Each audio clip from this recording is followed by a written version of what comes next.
Welcome, guys, back to the I Love Wrestling podcast. I'm your host, as always, Justin Woolwine.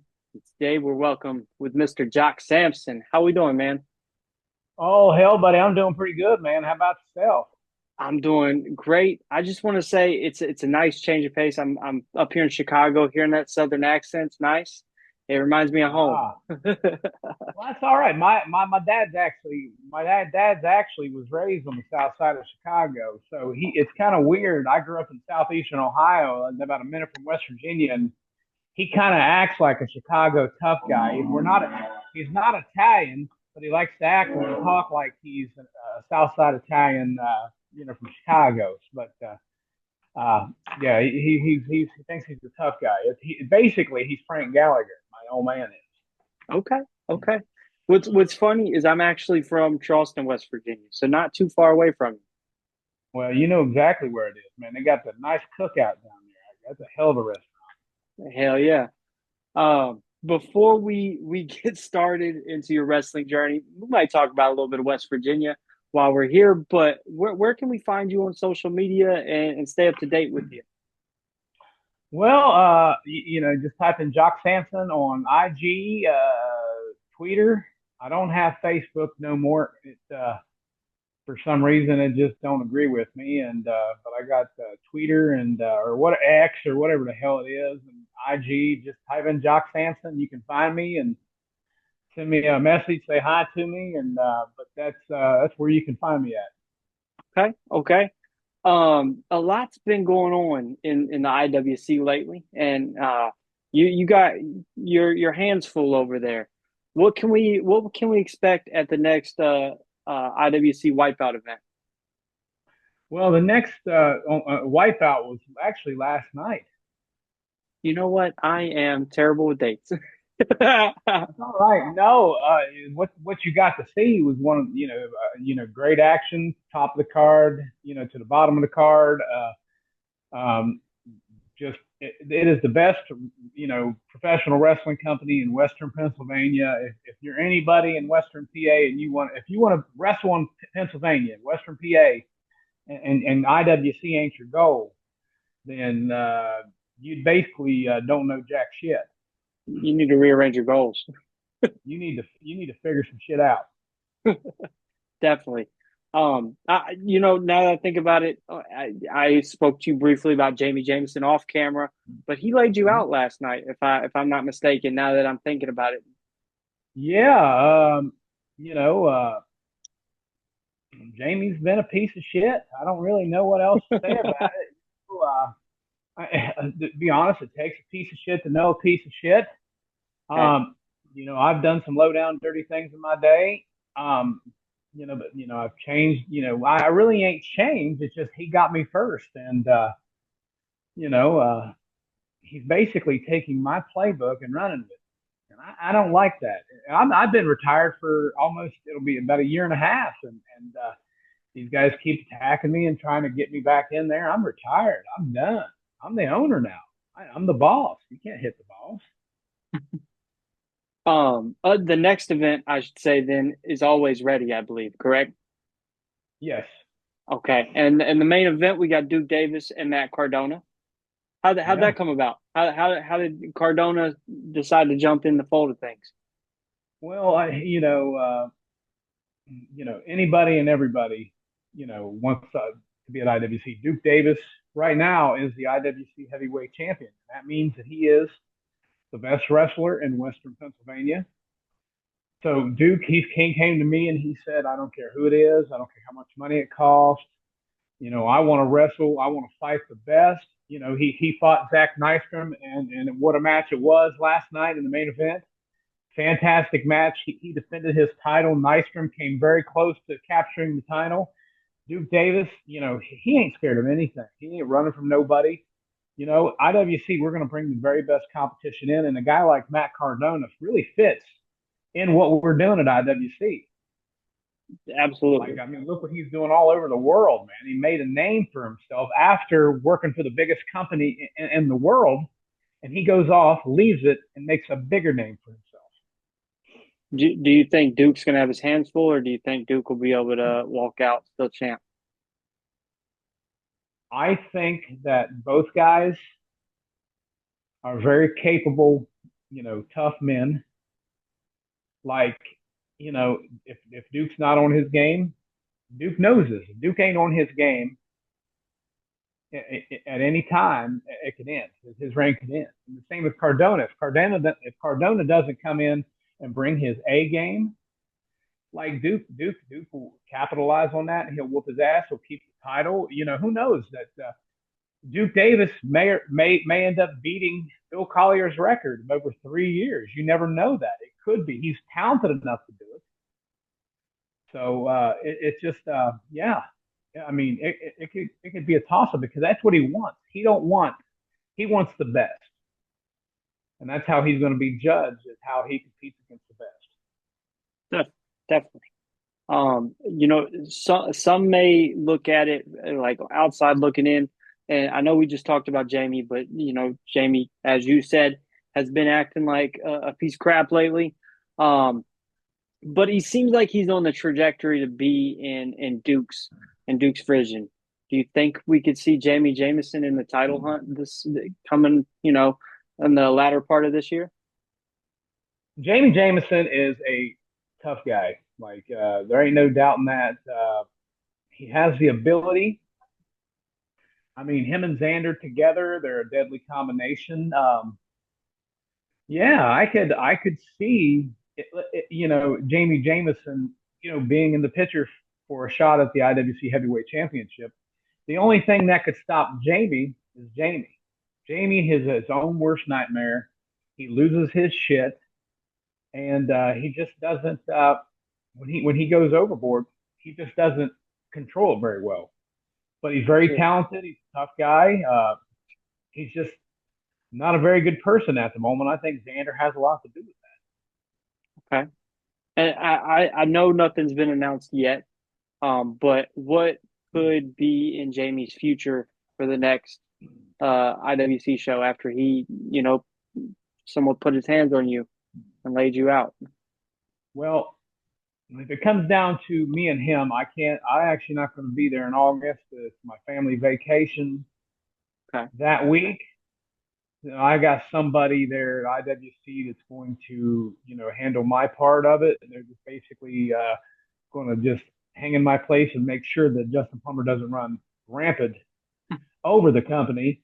Um, but let's just say this, I could fire Jamie Jameson. I probably would be right to do it, but why would I fire Jamie Jameson? He's just going to make me a lot of money. I'm not going to fire a guy that's capable of bringing me more money and bringing my family more money. He's going to make more money being here in IWC, but when Jamie, the money he's going to make, he's going to have to earn it. And trust me, I've got something figured out for him. Okay. And me and him, we ain't done yet. This rodeo, the 8 seconds ain't up. You know, something that upon doing research, I realized is if there was any match that maybe we could consider like your signature match, it's that bull rope match. You've done a lot of them. Is that something maybe that you could have your eye on for Jamie Jameson? Well, I mean, it could be anything.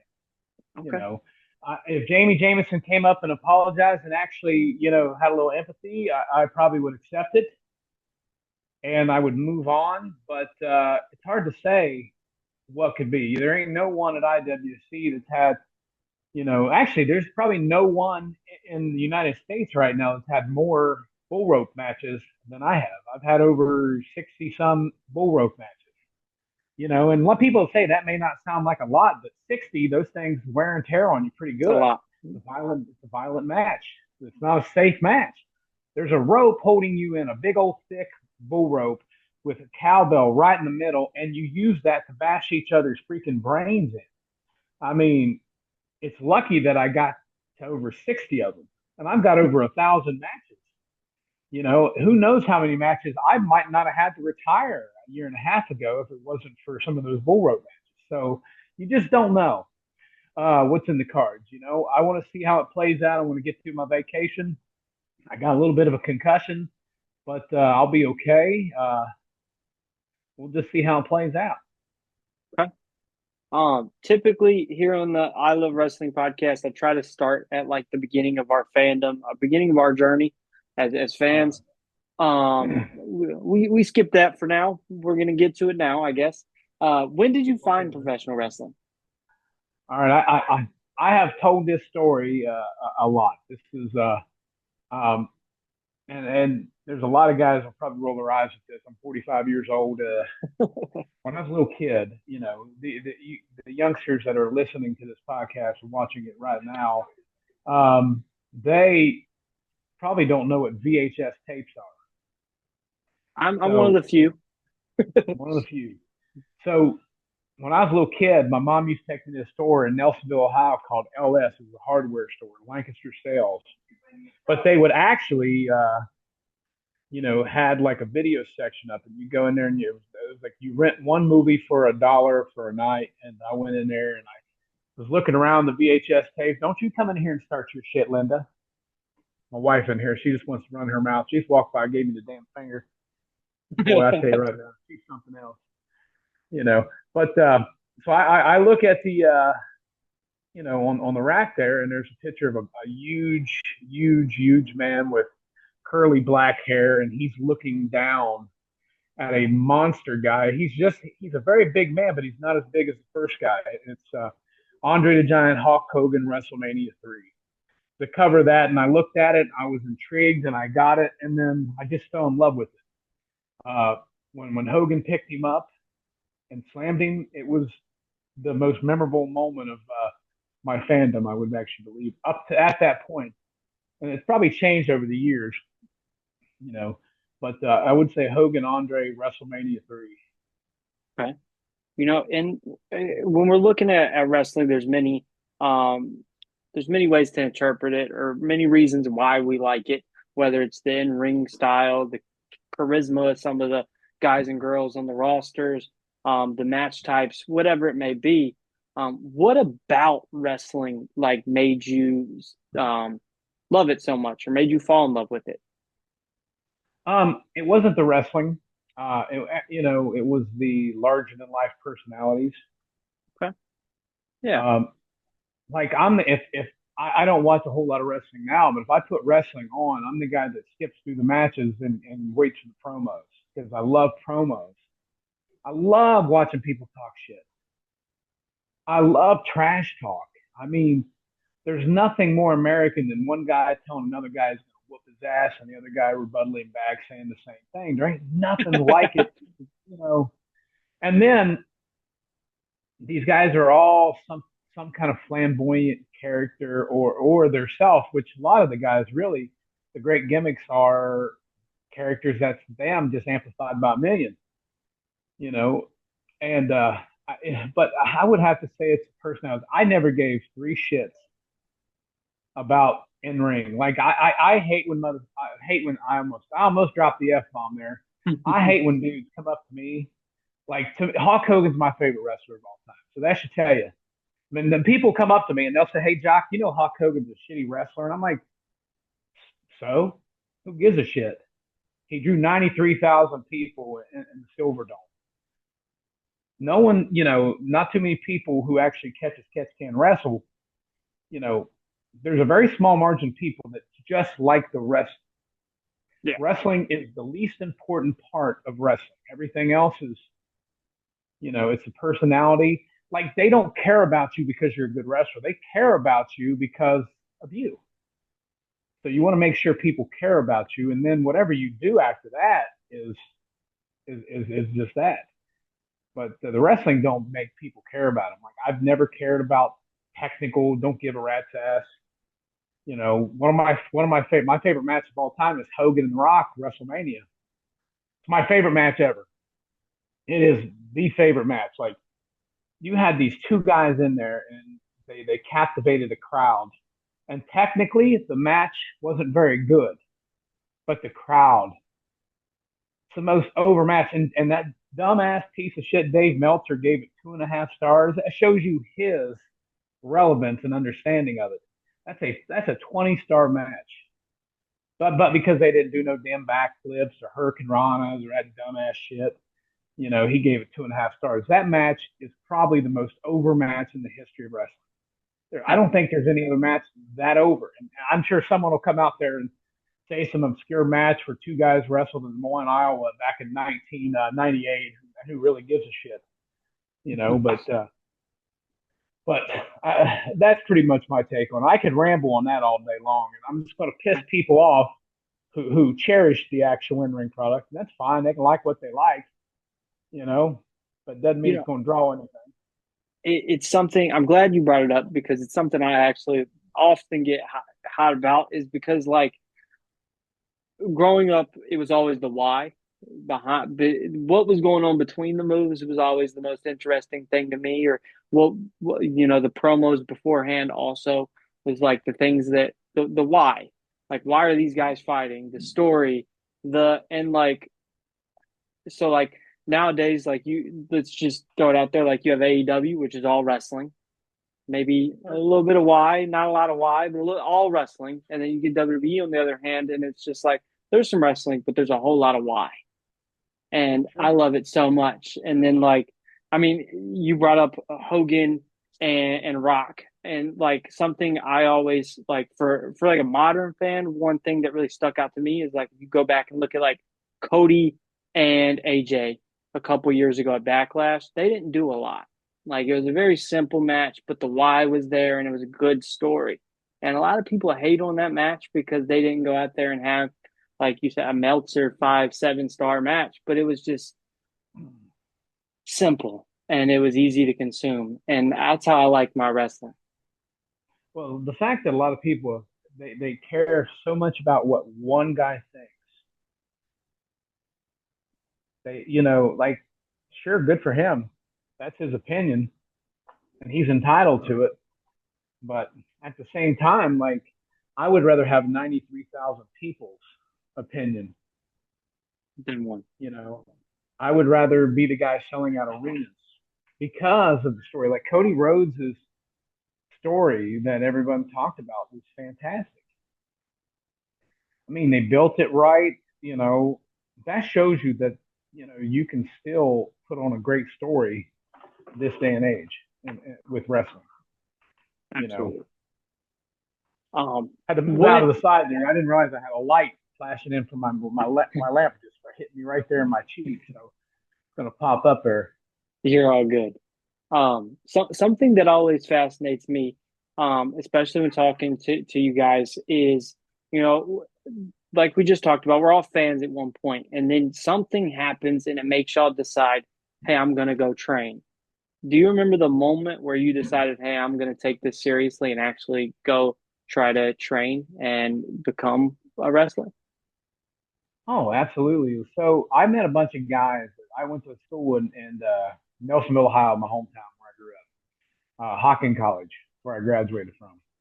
And I met a bunch of guys up in the weight room, and they ran this little outlaw promotion, and I originally wanted to be a manager because I always thought Bobby Heenan was the most talented guy in the history of wrestling. I mean, he was a great wrestler. A lot of people don't realize how good he was. He was a bump machine. He sorry, Paul Heyman fans, but Bobby Heenan's still the greatest manager of all time.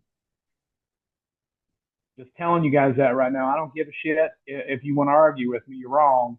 Bobby Heenan is, but also Bobby Heenan also is one of the best announcers. Like that dude did everything. He did it well. So I wanted to be a manager, and I went up in there, and and they finally talked me into having an outlaw match, and kind of got hooked into it. And then I ran into a fella that would come to those shows, and he said there was a guy in West Virginia named Brian Logan.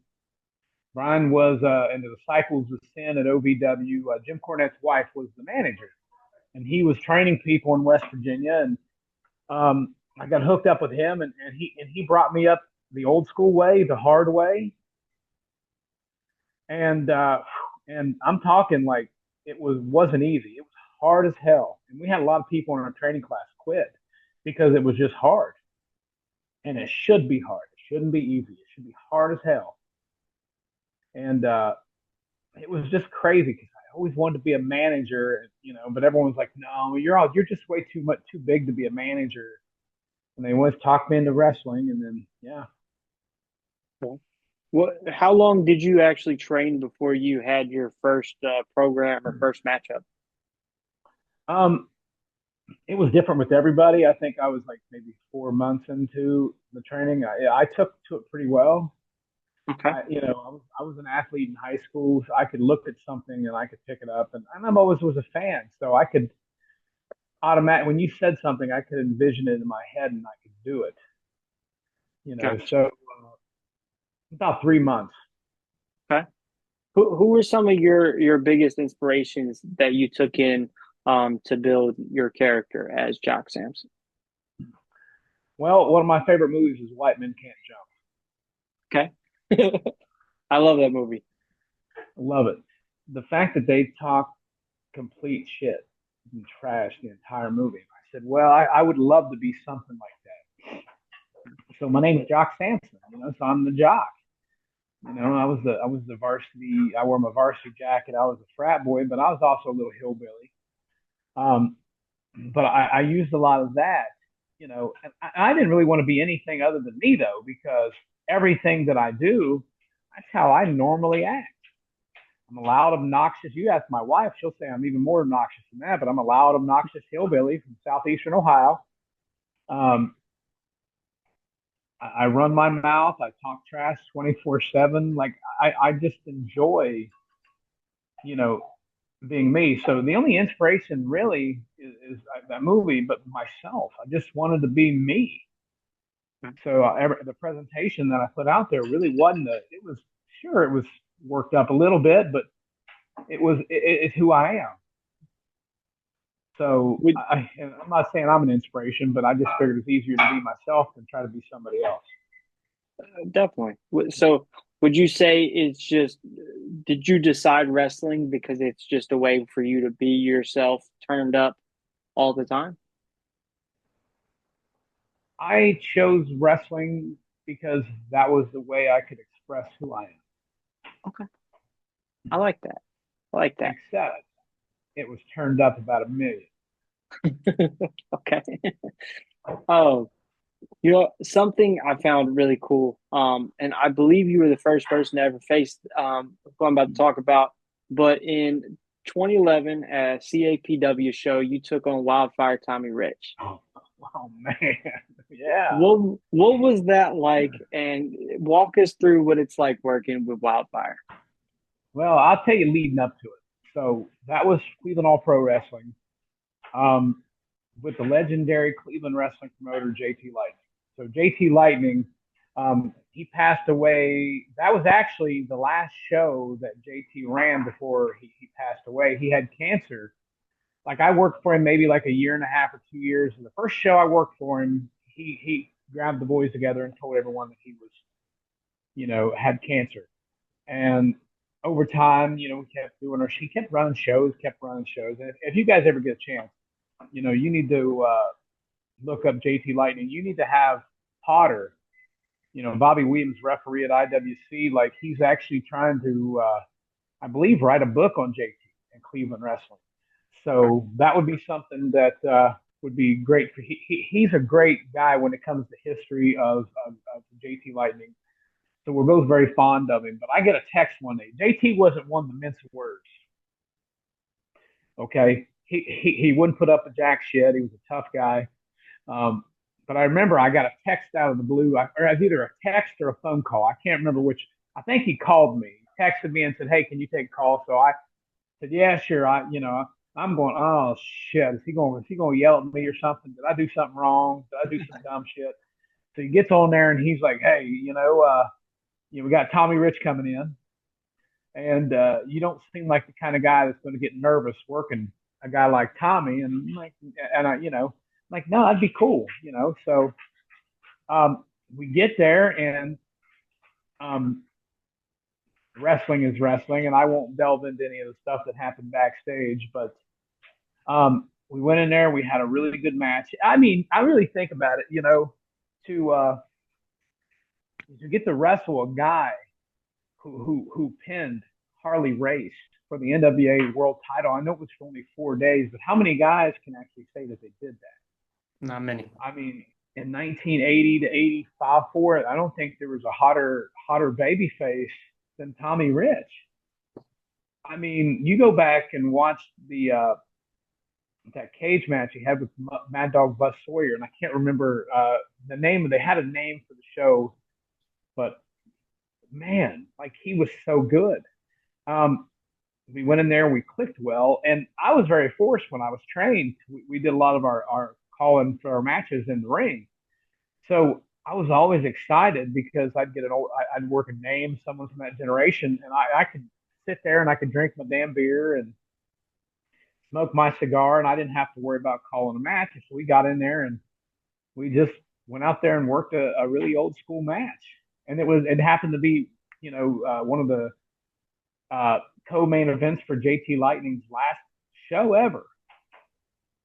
So I was honored to be a part of that. And at the time we didn't even know it was JT going to be JT's last show. It just happened to be that way. Okay. But man, that was cool, man. I went back, I was like, man, can't believe I'm gonna work Wildfire Tommy Rich. Nah, You know, he walks up to me, and the voice. I've always heard the voice. Hey, you the kid? You the kid I'm wrestling tonight? No, so I'm sitting there going, oh, come on, Tommy, say you're gonna get fired up tonight in a promo or something.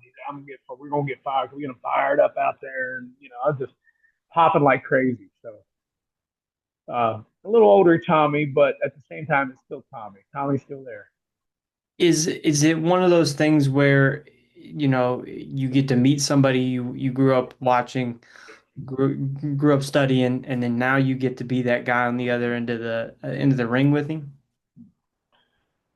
Yeah, you really think about it. Like I wish I would have thought about that more and cherished that idea more at the time, but I was just too busy, trying to get from one town to another and try to make something. And but you really think about it, you look back on it, like how lucky we are if you get in that role. There's a lot of young guys that don't want to work the legends like that, and those legends are slowly dying. They're not wrestling anymore, and I don't think they realize how lucky they were to be a part of a generation where they could still go out there and uh, spend 8 minutes in the ring with the guy, and that's all the interaction you're going to have. But you spend 8 minutes with them, and you don't realize how much you learn by being around them, watching how they conduct business. You don't realize that till it's gone, until it's over, and then you start looking back. And I did matches online too, so every once in a while, every blue moon, I'll find a match of mine that someone posted, and you know, I have to check that out. um, yeah, it's right there online, boy. I was different. I had a singlet on, and I was still kind of in the jock, Okay. the jock, not Mr. Appalachian, the king of the one night stands yet. I wasn't there yet. Speaking of Appalachian, how does the West Virginia crowd compare to some of the other Appalachian promotions that you might be working through that area? They believe, brother. That's an understatement. They My last wrestling match I ever had in the state of West Virginia was against Cole Carter of AEW, and I had a fan hit me in the back of the head with a beer bucket. Okay. So I turn around and I hit the dude right in the mouth, and knock his two front teeth out, and go about doing our business. We finished the match, and a couple of days later, I ended up in the hospital. My hand got infected, and I had to have surgery because it got really bad infected because the guy must have stanky ass teeth. And yeah, the fact that I was doing my job and the dude felt like he could assault me with a beer bucket. And the worst part about it was is the fans were mad at me for hitting him, even though he hit me first. Yep. That's how it works. Like they believe, brother. I have been attacked more in West Virginia than I have any other state that I've ever been in. I believe it. I believe it. You know, you've done work with IWA East Coast, which Okay. that's where I watched all my independent wrestling whenever I grew up. When I grew up in West Virginia, I went every month. What was your experience like working with I believe it's Pondo who runs East Coast or who did run East Coast. What was that like? Well, Pondo wasn't the boss when I was there. Okay. Pondo, he was around, and I've always had a good relationship with Pondo. I wouldn't never call us friends, but I mean, we've always gotten along. He was always very professional. I had a triple threat match with him and Viper, which was kind of the craziest thing ever, a triple threat death match. And I don't do death matches, so I'm doing everything I can to avoid doing anything crazy. But they went in there and took care of me because they know that's not going to work for me, brother. But but Pondo's a pro, man. But I was working for the guy that took over his name was Mike Tawney, and Okay. Mike always treated me very well. Nice. Pondo was a gentleman. He treated me well. Mike treated me well. Everyone there treated me excellent. What's funny about Pondo is Pondo, like I grew up watching him, and then he was actually the first ever wrestler I had on the podcast. So it's kind of a cool turn of events. So Yeah, like Pondo's always been really cool. And like whenever I went, um, from like I want to say like oh 04, oh 05 to 2009, 2010 when I moved up to Chicago, Pondo was always more of a heelish character, but like the one thing I always knew about Pondo was like after the show, they were able to turn that off and be able to like greet you and talk to you. And I had probably like 30 Madman Pondo autographs on this WWF title that I had. And Pondo's just, he's definitely an upstanding human being. No matter, you know, you look at him and he's covered in scars and blood and whatever else. But he's absolutely amazing. yeah, nice guy, really nice guy. Um, He was actually that last Cleveland All Pro show. He okay. was in the main event Okay. against the nasty old Sheik, and I had to go get involved in that main event. And they were bleeding buckets all over the place, and I'm trying to I'm trying to find spots in to go jump on Pondo. So Jimmy, and then Tommy Rich is going to run out and run me off, and I'm trying to step around all the carnage and all the blood because I don't I don't do well with other people's blood, so I'm always trying to stay the hell away from it. Okay. But they like yeah, but I was involved, and that was actually a part of it. He was actually at that show. There's a story that I can't tell you that involved Pondo and somebody else, but it made that show very interesting, and it wouldn't be right of me to say it. I'll just say it. There was something there that was entertaining. Okay. Fair enough. Um, you know, you would do some work with NWA Premier. Um, Yeah. how did that come together, and what was it like for yourself and Brian Cross to win their tag team titles? Oh, I mean, on their first ever show to win it, a guy who was in my wedding, Brian Cross, to be a tag team champion with him, was a very very cool thing. Like I used to see him all the time, and now that I don't wrestle anymore, and he don't wrestle no more, we run into each other only at wrestlers' funerals, or every once in a while we bump into each other at the local honky tonk. But it was a really nice experience there, and I liked. And I'll be honest, I love wrestling in West Virginia. It was like it's probably my favorite place to wrestle because it was easy to wrestle there because the fans believe so well. And I know Zach probably felt, or Freebird Brian Cross felt the same way. I shouldn't have slipped his name out there, but he uh, he probably felt the same way. But it was an honor to be tagged up with him as long as we were. And I'm guessing the NWA back then wasn't what it is now. It was probably a little bit different of a promotion than what we're seeing on Power and stuff like that. I would say that it's it's different than it was in the original. Like so, they're both very very different Okay. than the original one. I haven't seen a whole lot of the new product. I just see some of it. I don't know enough about I really don't know enough about modern wrestling to comment on a lot of that because I just don't know. But I just from what I hear, Okay. Fair. I like the Smashing Pumpkins is what I can say I like about the new NWA. I like the Smashing Pumpkins of Billy Corgan. I'm a big fan. Okay. Other than that, I can't really say anything. Gotcha. Um, when did you arrive at the IWC? When did you make your debut? Ooh, boy, I got to think back on this.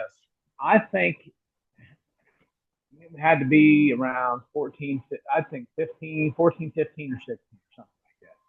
So I was working all the other places in Western PA, and my goal in that region was to, wrestle at IWC because, like I said, it's the best promotion in Western Pennsylvania. Um, if you're champion of IWC, it means you're the best wrestler in Western Mhm. PA, bar none. And I used to have a lot of guys. They would always tell me they're like, "There's no way that they're going to know what to do with you. You're not the crowd. They don't like that kind of wrestling like that I do." And I'm just like, off you. I I'm a huge chip on the shoulder kind of guy. I didn't mean to swear right there, but I have a huge chip on my shoulder. Like, if you tell me, that I can't do something, by God, I'm going to do it. And it's kind of funny. Then, the guy who everyone said that they couldn't became a Triple Crown champion there. I was a Super Indie champion, for God's sakes. I was the Flippy Belt champion, um, which is kind of weird. I never did a flip in my life. The only flip I ever did was with my middle finger. But no, but yeah, I would say it was about 14, 15, or 16. And I can't remember. I know when I came in, I was tagging up. I can't remember the guy's name. I feel terrible. But there's my wife making a bunch of damn noise in the background, like we're not doing anything here, like we're not doing something important here.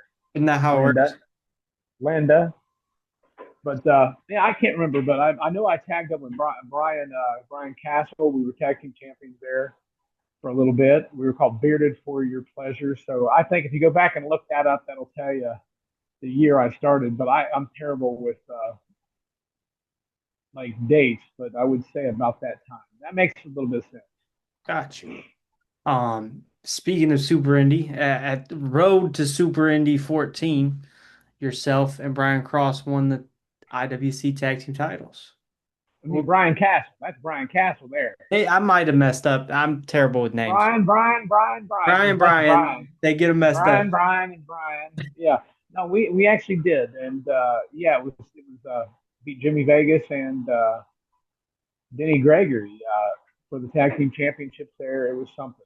I mean, what year was that? I have it pulled up. Did I actually tell you? Because you said 14. I can't remember what we're at now. I don't even know my wedding anniversary, so that tells you how I'm doing. 2014?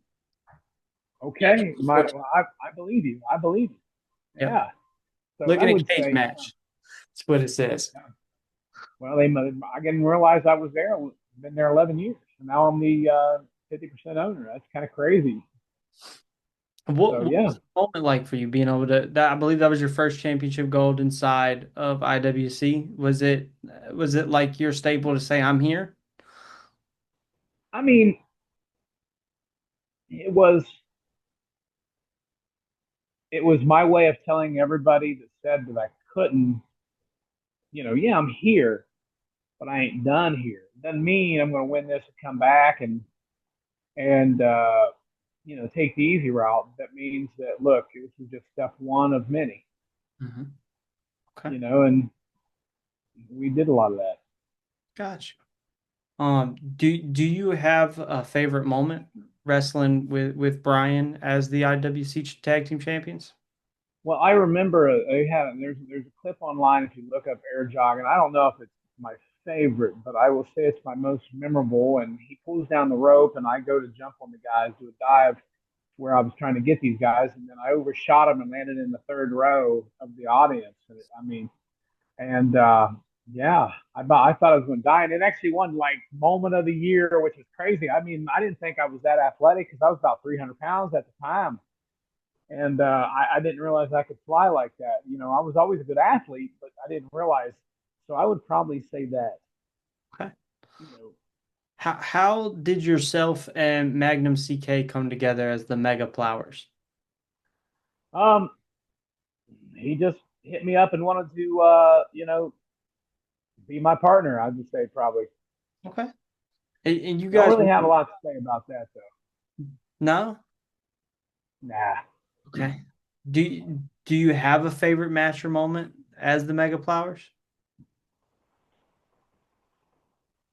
I would probably say the best match that we had as the Mega Flowers. There was two of them. We had one against Devon Dudley and Marion Fontaine for Remix Pro, Okay.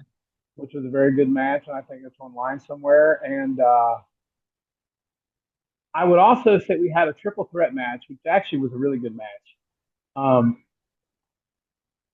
it was me and him with Dirty Deacon on the outside versus, I believe, I'm trying to think who was the teams. I know Cole Cabana and Hornswoggle versus Bubba Ray Dudley, and I can't remember who the other guy was. I mean, we had this set to where we had, yeah, something like that, but I can't. Boy, it's terrible that I can't remember. It was a Oh, three-way it's tag. Bully and Grado versus Colt and Swoggle. There you go. Yeah, that match was bonkers, Okay. absolutely bonkers. But I would probably say those two moments that we had there were probably two of the best ones. Got you. Got you. You work your way up through the IWC rankings throughout the 11 years. Tag team champion, super indie champion. What was going through your mind when you won the world championship in 2020? Now that probably was the moment that was my huge middle finger there to all the people that said that, hey Jock, you're too old school to get over at IWC. Um, and yeah, it was kind of weird. It took about 6 years to get there. A lot of people, I mean, they just kept telling me, like, that you can't do it, you can't do it. So that was my huge middle finger.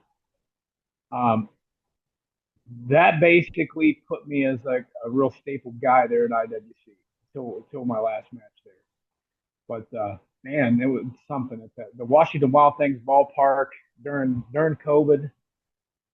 Those shows at the Wild Things ballpark were crazy when we came back. They were absolutely phenomenal. Was it difficult wrestling during COVID? Well, it was just more uncomfortable, I would say, Okay. because I mean, we had to do all the protocols, and we had to make sure we were up to date on everything. Um, it was a little bit more. It was just awkward. It was a really awkward time, as everyone. It was a terrible time, as everybody knows. We were just thrilled to death to get back to it, but you know, but the fact that we had to do it outdoor shows and it was kind of nice to where we could do it. But also the time of COVID also gave me a time to do what I did best was to get on the microphone, get on my cut promos, tell everyone what I thought. Um, and I was allowed a little bit more free reign at that time to do what I did, and showed everybody that what I was all about. Okay. So yeah, it was a little awkward. It was a weird time, but still a good time for me in business career wise. Gotcha. What was your favorite moment as champion? 10-man tag Survivor Series match for control of IWC. The Regulators versus Team IWC and Justin Plummer. This made him go back to 2020 with the issues that we've had. But the match goes about 45, 50 minutes. Washington Wild Things ballpark. Um, the match is going great because you can't say nothing, bad about all 10 guys in the match. All 9 guys that were with me. and the regulators. Regulators were all the guys that IWC didn't have nothing for, but yeah, we were main eventing the biggest show there because if that show don't do well, IWC probably does shut down when it comes back, or probably doesn't come back at all. And then we, get towards the end and we think that we won, and then all of a sudden here comes AEW superstar Wardlow to save IWC. I remember the pop that he got when he come out, and about 90 seconds later, Team IWC wins, and the rest is history. So I would say I would look that up yourself. Look that match up. I would. That's in my top 10 favorite matches that I was a part of. You bring up Wardlow. IWC has produced a plethora of talent that's made it to TV, whether it's Wardlow or Elias or Elijah, whatever he's going by now, Britt Baker. Um, what's been your experience maybe working around or with some of them guys and girls that's been able to make it to the top of the industry? Well, I would say it's no different. I don't really, I see them as peers, Okay. but I'm also very happy for them. Like Cole Carter, I look at him like my kid. I was there when he turned 21 years old, and I was there when I had to put him to bed that night on his 21st birthday, and it was my fault that he went. He was under the table that night. Um, and I'm proud of Wardlow because I spent a lot of time with him on the road. Where you get to that point where you talk on the human level and you're not talking wrestling. So I'm very, I look at them as peers, but I'm also very proud of them. Okay. So Cole Carter and Wardlow, two of my favorites, man. Two great guys. Spent a lot of time with. Gotcha. Do you have a And I good can't tell Wardlow you story? stories. I cannot tell you it legally. I Okay. cannot. I can't. I swear to God, I can't. None of my stories, none of my all my stories do is get people in trouble, and I can't. Like, Okay. I mean, no, nobody. I mean, let's just put it this way: we had a good ass time. I like it. I like it. It would incriminate me too with these stories. So the main incrimination is me, and I don't want to incriminate myself. My Okay. wife is actually in the same room as me, so I can't incriminate myself. Don't you come over and give me the finger again. God damn, woman. So what you're saying is we'll have to find a time when the wife's not home so you can tell these stories? Yeah, I think this needs to be in my. I'll write a book, Okay. and I'll just say post a week after I die, so that way I'm safe. Okay. Uh, you brought up Justin Plummer, who's been a pain in your ass for the last 5 years. What Yeah. what's what sparked the feud? What got you guys all riled up against each other? So when I came to IWC, Chuck Roberts was the promoter. And he didn't really know what to do with me, but he gave me an honest opportunity, right? Hmm. So he sells it to Justin Plummer, who's the ring announcer, and Justin just didn't have any plans for me. Like, he would just tell everyone that he didn't, there was no reason to have this big, loud, foul mouthed hillbilly, running around the locker room. Because Justin Plummer likes guys that are chiseled. They all look like Greek gods, like Wardlow, Cole Carter. They look like Greek gods. And I just got sick and tired, of being told that I wasn't worthy of being an IWC. And on top of that, I seen the kind of person Justin Plummer is. And, it's kind of funny because in 2020, the crowd hated me and they loved Justin Plummer.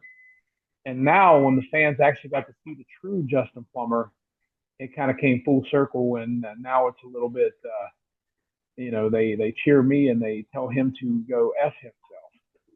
So I would say a lot of that because that's why we started the regulators up, because he was holding all of us back. He wasn't giving any of us a chance. They wouldn't give us a break. So we had to go out and make our own break. Gotcha. And that's exactly what we did. And I fully believe that the regulators, coming together saved IWC from going extinct, because I actually believe that COVID was going to, take it out. I was afraid no one was going to come back if we came back, and we didn't have a captivating storyline, and that's, what we did. So we've had a lot of ups and downs. Me and him really don't see eye to eye. We don't get along. I mean, Did and in real life, we just don't like each other. did you think in I believe it was 2023 you guys had your cage match. Did you think that would be the end of it? You would think that when a big 300-pound guy wearing overall bibs jumps off the top rope with an elbow to your chest, you just figured that that should and would be the end, of it. But Justin Plummer just cannot stop. You know, I mean, IWC used to be for the fans and about the fans and about the wrestlers that come there month after month.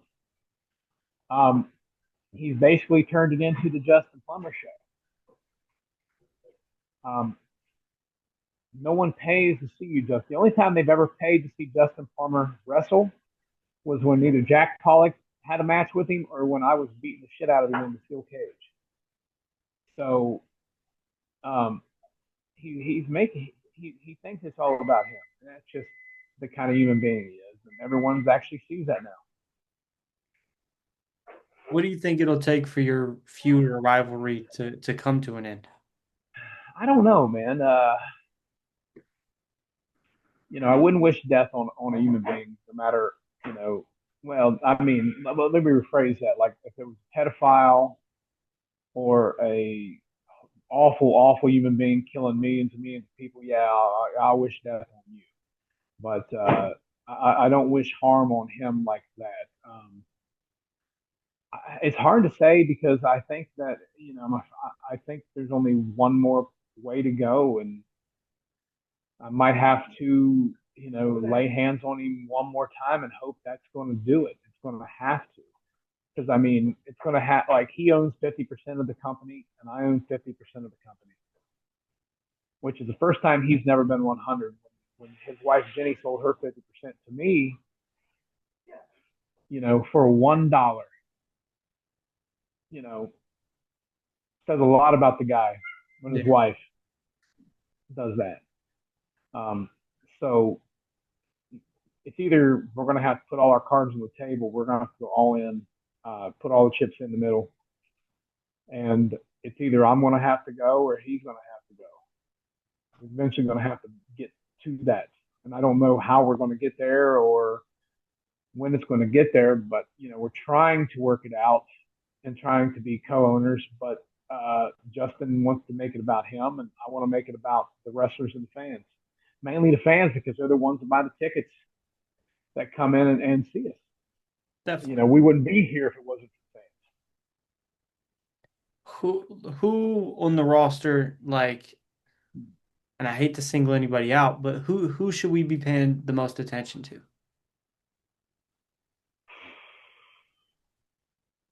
fans. I think, and he did hit me with a sledgehammer, but I see a lot of myself, a lot of the younger Jock in myself, and I see it in Jamie Jameson. I see a lot of that. I see a lot of the same characteristics, and I'm not saying we're the same human being. He's a West Virginia hillbilly, and I ain't. I can actually read. He can't read, but I would have to say that Jamie Jameson, he has all the intangibles, tough as shit. Um, not afraid of violence, not afraid to get stuff done. And I see a lot of myself in him. And I think that's maybe where a lot of the issues lie is I don't know. I don't think he's purposely trying to be like me, and I don't think he is. But I can see a lot of that nastiness, that chip on your shoulder kind of personality. So I would probably say Jamie Jameson. Okay. Um, somebody like that I find really captivating to watch, especially his style being so simple, but Sam Holloway Mm-hmm. is absolutely fantastic. Do you think we see him? I know right now he's got a strong hold on that Super Indy division. Um, do we see him move his way up and get in the way of Duke Davis? Well, how do you count out a guy that's 7 foot tall and as tough as him? The dude can do some stuff in the ring. He's a very athletic 7 foot tall guy. He can wrestle real damn good. So yeah, I know if I know Duke Davis, we've discussed, you know, who he would like to fight, who he'd like to give the opportunity for the IWC Heavyweight Championship. So yeah, like Sam Holloway, absolutely, I could see him being a guy who's going to come in and could take Duke Davis's, could at least contend for it. I got a couple more questions, then I'll let you go, Jock. You're right, One bro. more. Well, the next one I should say. Duke and Bill, inside the cage was monumental for IWC, and for that title. Um, how important do you think or feel like that match was for the IWC to maybe get it to continue to grow and to get to that next level?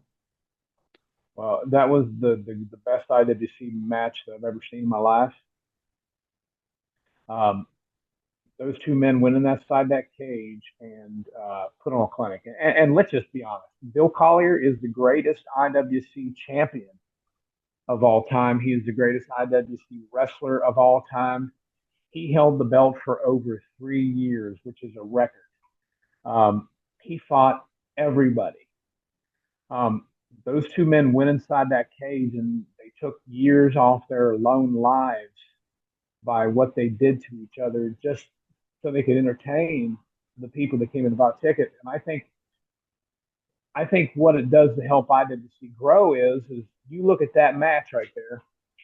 If you want to know what IWC wrestling is, you go back, you watch that match, and it'll tell you what it is, what it represents, and why IWC is the best wrestling company in Western Pennsylvania. Because those are two of the best wrestlers that I have ever seen.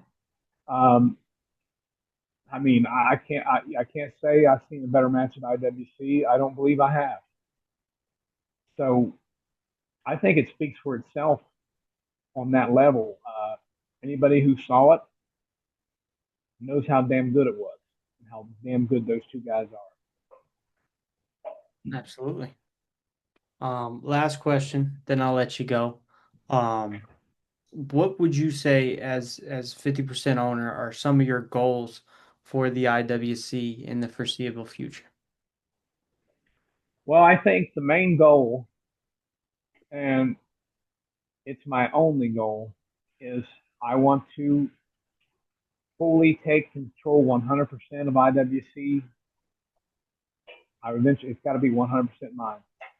Um, it needs to be out of Justin Plummer's hands. We need to see him. We need to be rid of him completely. Nobody wants to see him on TV no more. Nobody wants to come there because of him. I want to give it back to the fans.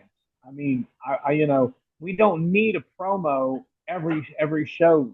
You know, starting with him to come out and stroke his own ego. We don't need that. At IWC, we're going to give you wrestling. The first match, we need to just focus on that. Take it out of his hands. Take it out, take it out of my hands. Like, I want the full 100% ownership. Then I can step back and give people the product that they've wanted all these years, which is IWC professional wrestling. So, I mean, you know how legal stuff is like that. It could take, I've made an offer to buy it, but he's too full of himself. He's made an offer to buy my half, and I won't sell that because I wouldn't do that to the fans. Um, I'm sure shit's going to be coming to a head real soon. Hopefully that we can figure this out before, the next 50 years is up. But Justin Plummer is a stubborn human being. And so can I. I can be very stubborn. If you ask my wife, she'll tell you I can be very stubborn. Jack, I want to say thank you for coming on here. Like I told you off air, you've been highly recommended by some of the roster members at the IWCs. Thank you. And I'm a huge fan of what you guys are putting on. I did miss last night's, as we're recording this last night's show, so I have to go check that out. I Um, gave you some spoilers. I didn't mean to spoil it for you. it's all right. I should have been doing my research better. You caught me slacking today. But Yeah, that's all right. thank you. I feel like we just scraped the surface for what we can talk about. There was a ton of matches I wanted to discuss, but it's hard to pack it all in. I'd love to do a part two if it'd be something you'd be interested in doing.